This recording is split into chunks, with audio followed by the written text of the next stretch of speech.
오늘은 성경이 말씀하는 믿음에 대해서 같이 살펴보고 은혜를 나누도록 하겠습니다.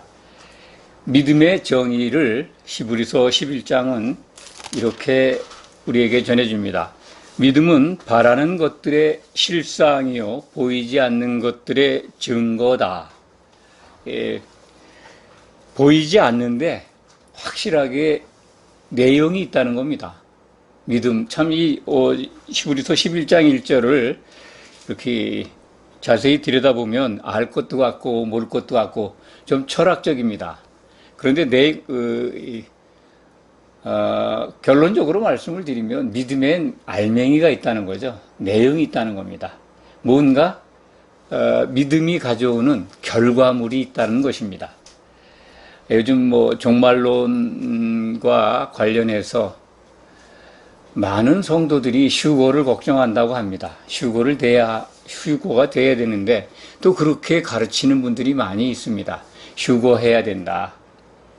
휴거 안 되면 한마디로 멸망당한다. 이제 세상 사람들에게 그런 말씀을 하는 게 아니라 교회에 들어와 있는 예수님을 바라보고 있는 분들에게 휴거에 대한 이 압박? 신앙생활을 잘해라. 그런 어떤 권면의 말씀이기도 하지만, 다른 한편으로 보면 성경을 통해서 비춰보면,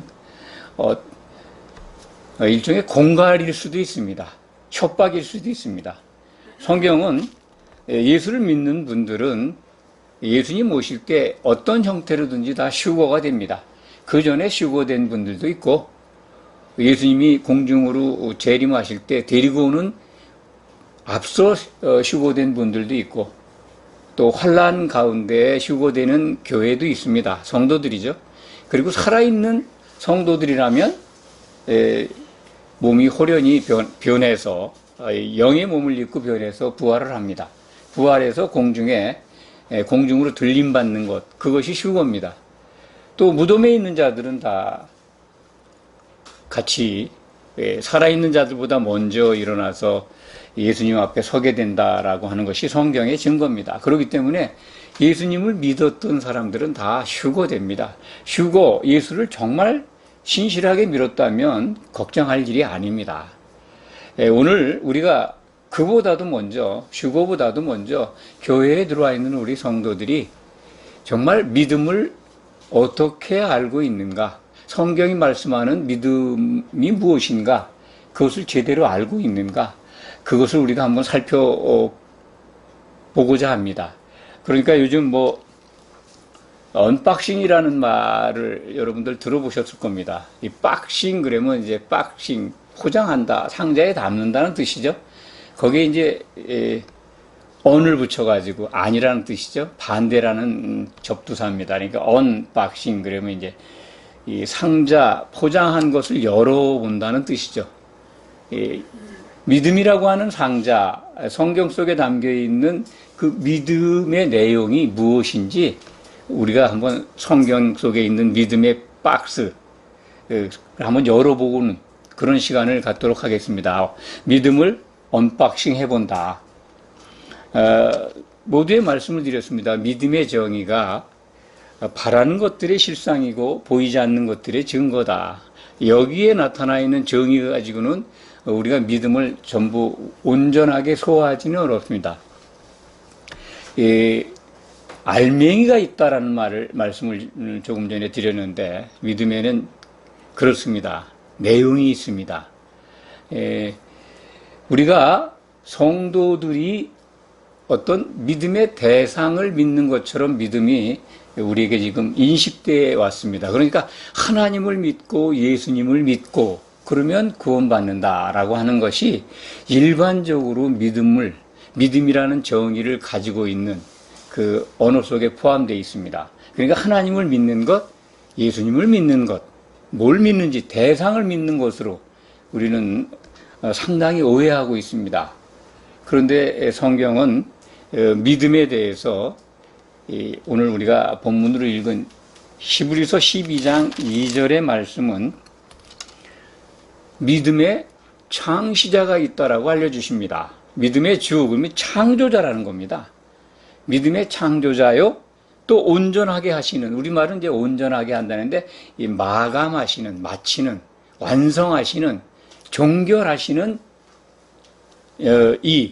그분이 바로 예수님이라는 겁니다. 그러니까 믿음의 창조자, 창시자이시고, 믿음의 완성자, 종결자이시라는 겁니다. 그렇다면, 믿음이 언제부터 있었을까요? 구약시대에도 믿음이 있었습니다.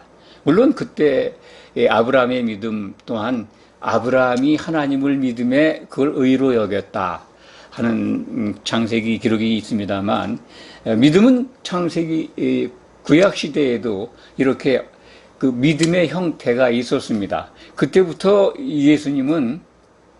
하나님은 믿음을 창조하신 분입니다. 그런데 이 믿음이 완성돼야 합니다. 그래서 예수님이 사람으로 오신 겁니다. 믿음에 그러니까 알맹이를 우리가 조금씩 찾아가는 믿음에 관한 언박싱을 하고 있습니다. 믿음의 창시자요, 시작하신 분이요, 마친 분인 예수를 바라보자. 그분을 바라보는 게 믿음 행위입니다. 오늘 말씀에 그게 들어 있습니다.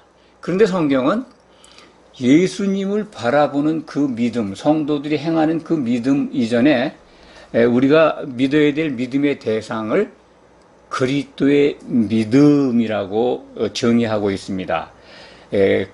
갈라디아서 3장 22절에 보면 그리스도의 믿음으로 말미암는 약속을 받기 위해서 믿는다, 이런 뜻으로 기록이 되어 있습니다. 그러니까 갈라디아서 3장 22절을 제가 읽어드리면, 예수 그리스도의 믿음으로 말미암는 약속을 믿는 자들에게 주려 함이라. 그러니까 예수 그리스도의 믿음으로 말미암는 것을, 그 안에 약속이 있는데 예수 그리스도를 믿는 자들에게 그걸 주려 하신다는 겁니다. 여기 이제 먼저 그리스도의 믿음에 대해서 먼저 말씀을 드리겠습니다. 그리스도께서 이루신 믿음이라는 겁니다. 믿음이 뭘까요? 그렇다면 그리스도께서 뭘 이루셨을까요? 이 땅에 오셔서. 믿음을 어떤 믿음의 행위로 우리가 이해하고 있어서 혼란스러운 상태에서 믿음을 이해해 왔습니다. 오늘 그것을 잘 정리하시기 바랍니다. 예수님이 십자가에서 이루신 것이 믿음입니다. 왜냐하면 로마서 3장 21절 22절에 보면은요, 이 믿음에는 하나님의 의가 나타나 있다는 겁니다. 하나님의 의. 예수님이 십자가에서 피를 흘리고 죽고 부활하신 그 과정에서 나타난 것이 하나님의 의입니다. 하나님의 의라고 하는 것은 죄가 없어서 하나님께로 갈 수 있다는 겁니다. 옳다라는 겁니다. 하나님께 옳다, 인정받는 겁니다. 그런데 사람은 하나님의 의를 이룰 수가 없습니다. 율법으로도 이룬 육체가 없습니다. 이 시대에도 하나님의 의를 우리 스스로 이룰 수가 없습니다. 예수 그리스도께서 이루신 그 의가 담겨 있는 믿음을, 그 그리스도의 의 믿음으로 말미암아서 우리가 의롭게 되는 겁니다. 예수님이 이루신 믿음이 바로 하나님의 의를 드러내신 겁니다. 하나님께 가는 길이 열린 거죠. 그것을 우리가 바라보는 것, 그게 믿음입니다. 그러니까 예수님께서 이루신 신앙의 행위는 십자가를 지고 죽고 부활하신 겁니다. 그것이 예수님이 이루신 믿음의 내용이에요. 그러면 우리 성도들이 믿는 것이 예수님이 행하신 그 신앙의 행위를 성도들이 할 수 있느냐? 할 수 없지 않습니까? 그렇다면 우리가 믿는 것은 그리스도를 믿는 것이 아니라 그리스도께서 이루신 그 믿음, 그것을 통해서 우리가 의로워지니까 그리스도를 향한 믿음이 되어야 되는 겁니다. 그래서 성경은 성도들이 하나님을 믿고 예수님을 믿는다는 그 믿음의 행위를 표현하는 신약 성경의 기록은 한결같이 다 believe in, 영어로 말씀드려서 미안합니다만, 믿는다는 단어 다음에 반드시 전치사가 붙어 있습니다. in. 원래대로 해석을 한다면, 영어를 올바른 번역을 한다면, into가 돼야 되겠죠. 그분을 향해서 믿는 거라는 겁니다. 예수님을 향해서 믿는 것. 그걸 통해서 예수님으로 말미암아 우리에게 주고자 하는 하나님의 의, 그것을 받을 수 있다는 겁니다. 그러니까 우리의 신앙 행위를 예수님의 신앙 행위와 같이 생각하려고 하는 것, 그렇게 혼란스럽게 혼합돼서 가리킨 것, 그것이 기독교의 오래된 잘못된 관행이라고 말씀드릴 수 있습니다. 예수님이 이루신 믿음을 우리는 받아 먹는 거예요. 그 받아 먹는 행위가 우리의 신앙 행위입니다. 그분이 이루신 그리스도의 믿음 없이는 우리는 의로워질 수 있는 길이 없습니다. 그래서 성경은 5군데로 제가 기록을 합니다. 우리말 번역본에는 없습니다. 그리스도의 믿음으로 말미암는다라고 하는, 우리가 의로워지는 것은 그리스도의 믿음으로 말미암는다라는 표현이 5번 나옵니다. 신약 성경에. 근데 우리말 성경에는 번역이 그렇게 되어 있지 않습니다. 아마 번역하시는 분들이 그 표현을 보고 납득이 안 갔을 거라고 생각이 됩니다. 들어온 지식이나 전통이나 선입견 때문에 그리스도를 믿어야 되는데 그리스도의 믿음이라고 번역하기에 너무 부담스러웠던 거 아닌가. 그런데 다행히 이 세상에 존재하는 성경 가운데 흠정역본이라고 있습니다. 킹 제임스 버전이라고 하는데, 영국 왕 제임스 왕에게 성경을 번역해서 봉헌한, 흠정한 성경이 흠정역입니다. 그걸 우리말로 번역하면 이제 흠정역이라고 하는데, 흠정역본 한글본에는 그리스도의 믿음으로 말미암는 의, 이렇게 표현이 되어 있습니다. 그리스도의 믿음, 그리스도의 믿음이 명확하게 그 번역본에 기록이 되어 있다. 영어 성경본 중에서 그 KJV 흠정역이죠. 흠정역 영어 성경에도 그 소유격으로 되어 있습니다. 그리스도의 믿음으로 되어 있습니다. 그리스도를 믿는 걸로 우리말 번역은 되어 있지만, 그렇게 흠정역본에는 올바로 표기되어 있다는 것을 참고로 아시기 바랍니다. 그리스도를 믿는 것이 아니라 그리스도를 향하여 믿는다는 부분을 설명드리겠습니다. 그리스도의 믿음에 대해서는 이제 이해하셨을 겁니다. 성경이 말씀하는 믿음의 박스, 포장되어 있는 박스를 지금 열고 있습니다. 성경은 항상 그리스도를 향하여 믿으라고 조금 전에 말씀을 드렸죠. believe in이다. 그러니까 하나님을 향하여 믿는다. 그리스도를 향하여 믿는다. 항상 어느 경우도 성도들의 믿음을 말할 때 그래야 된다라고 교훈을 줄 때는 항상 그 향하여라는, 헬라 말로는 에이스라고 합니다. 그를 향하여 믿으라라고 하는 것으로 기록이 되어 있습니다. 향한다는 게 뭘까요? 그리스도의 믿음으로 말미암아 우리가 의롭게 되니까 그 의롭게 된다는 약속을 향하는 겁니다. 이해하시겠죠? 예, 그리스도께서 이루신 그 믿음을 소유하기 위해서 그분이 이루신 그 믿음 안에 있는 약속, 그러니까 믿음 안에 들어있는 알맹이, 그걸 향해서 믿는 겁니다. 그러면 좀 더 쉽겠죠? 믿음 안에 알맹이가 있는데 그걸 향해서 믿는 겁니다. 그 알맹이 속엔 뭐가 있을까요? 하나님이 약속하신 모든 것들이 담겨 있습니다. 그것이 가장 중요한 것이 예수님이 다시 오신다는 약속이죠. 그 일정을 바라보는 겁니다. 그러니까 우리가 믿는 거는 예수님이 다시 오시는 것, 그것이 믿음의 대상이고 목표입니다. 그걸 갈망해야 되고 그걸 고대해야 합니다. 그 믿음 안에 있는 중요한 내용물 중에 하나죠.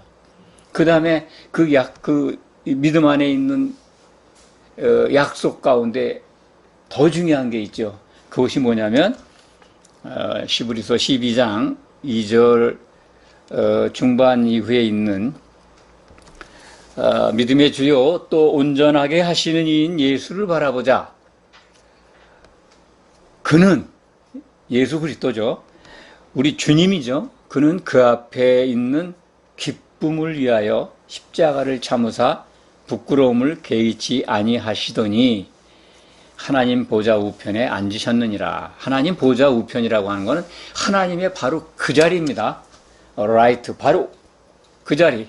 오른편이라는 말로 우리가 이제 이해는 합니다만 원래 의미는 하나님의 그 자리를 복귀하셨다 그 뜻입니다. 예.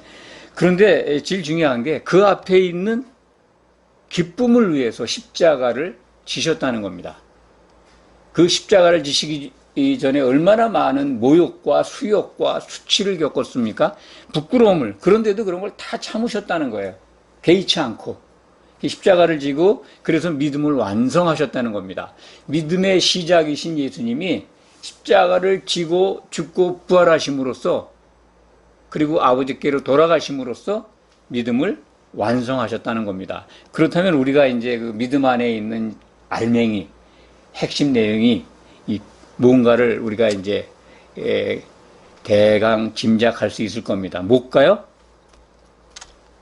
그게 바로 십자가 너머에 있는, 보이는, 예수님은 보셨겠죠? 미래, 그 당시의 미래, 또 우리들에게도 장차 나타날 그 기쁨입니다. 기쁨. 이 기쁨을 보셨다는 거예요. 정말 예수님은 이 기쁨, 이 믿음의 알맹이,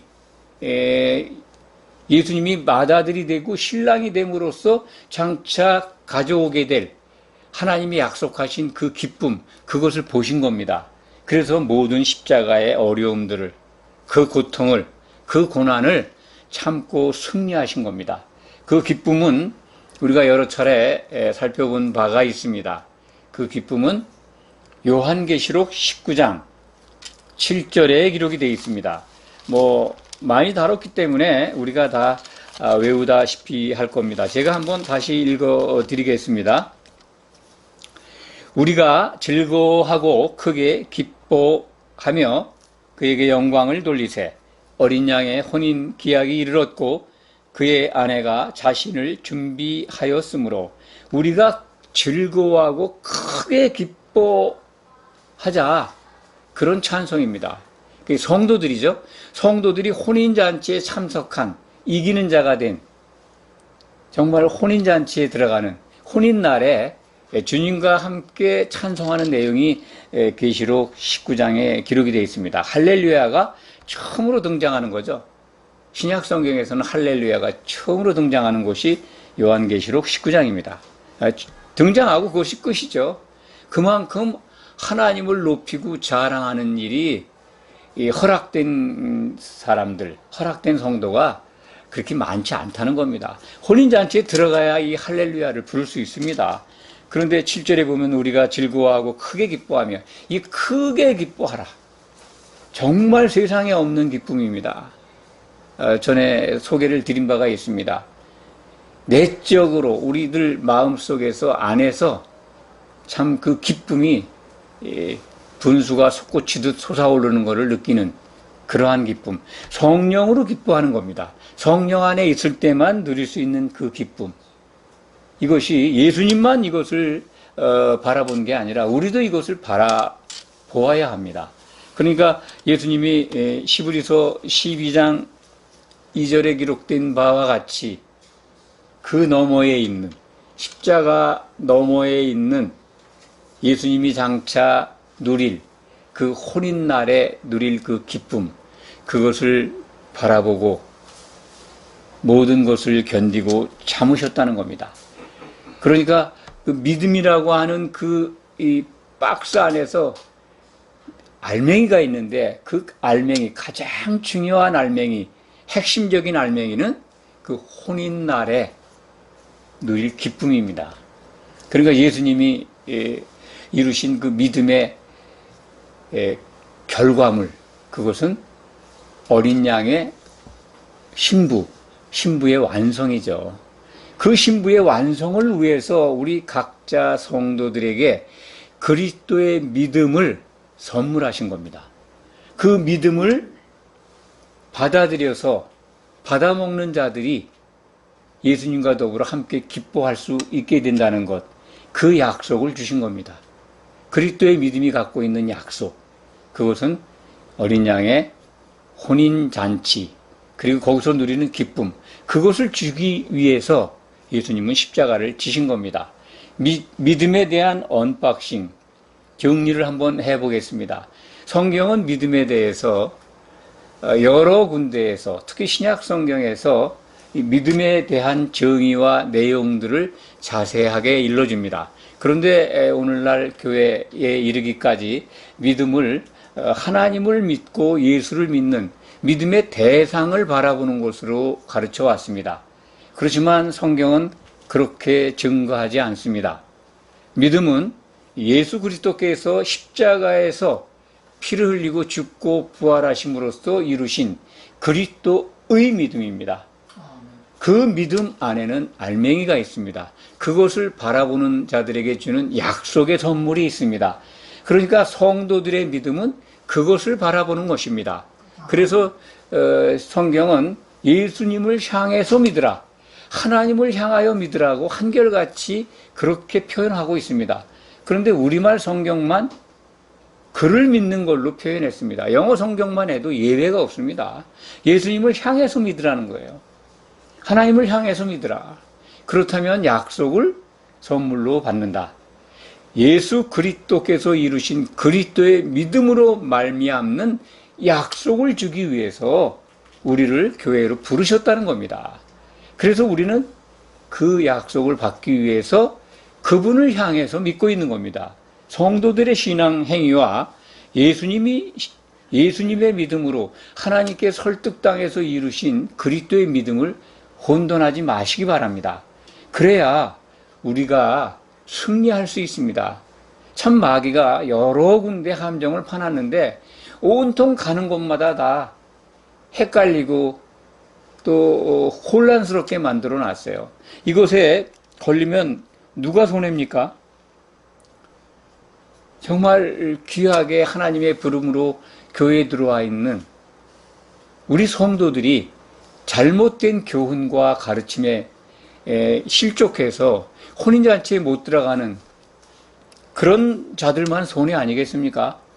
우리는 하나님이 우리에게 주신 사도들을 통해서 주신 신약 성경을 주목해서 보고 반드시 이기는 자가 되어야 합니다. 아멘. 이 복을 놓치지 마시기 바랍니다. 아멘. 기도하겠습니다. 아버지 하나님,